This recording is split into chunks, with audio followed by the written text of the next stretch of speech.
তার সিংহাসন গেড়েছে সাগরের উপরে। ইবলিসের সিংহাসন কিসের উপরে?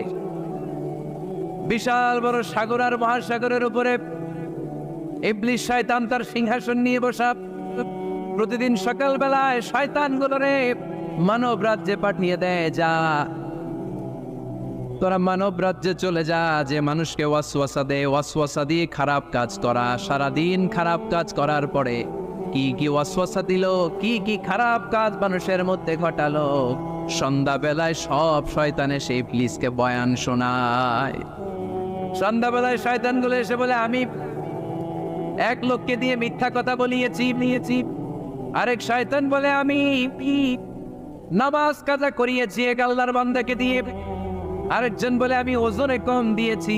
আরেকজন বলে, আমি সুদের ব্যবসার মধ্যে টাকা লাগানোর ব্যবস্থা করে দিয়েছি। এক একজন এক একটা ওয়াসওয়াসা দিয়ে আল্লাহর মুমিন বান্দাদেরকে ধোঁকা দিয়েছে। এগুলোর ফিরিস্তি এসে সব শয়তানেরা ইবলিসকে শোনায়, কিন্তু কোনো কথাতে ইবলিসের মন ভরে না। কোনো শয়তান এসে বলে, আমি তো এমন মদের আড্ডাখানায় নিয়ে গেছি আল্লাহর বান্দাদেরকে, এগুলো নামাজই পড়ে নাই, খালি মদ খেয়েছে। আবার কিছু শয়তান এসে বলে, আমি ক্যাসিনোতে নিয়ে গেছি, ওখানে খালি জুয়া খেলছে। আবার কিছু শয়তান এসে বলে, আমি বাজারের মধ্যে ফরমালিনের এই ওয়াসওয়াসা ঢুকাই দিস।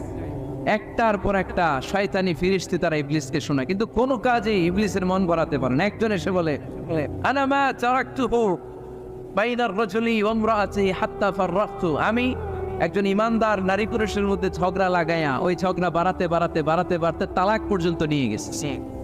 নাউজুবিল্লাহ পড়বেন না? শয়তান এবার তার উপর খুশি হয়ে যায়। সব শয়তানগুলোকে ঠেলে ইবলিস এই শয়তানকে কাঁধে তুলে নাচতে শুরু করে দেয়। কারণ মুমিন বান্দার সংসার যদি ভেঙে যায় শয়তান খুশি হয়ে যায়, আর মুমিন বান্দার সংসার টিকে থাকলে খুশি হয়ে যায় কে? এজন্য নীলফামারীর ভাইয়েরা, ঝগড়া করা যাবে না।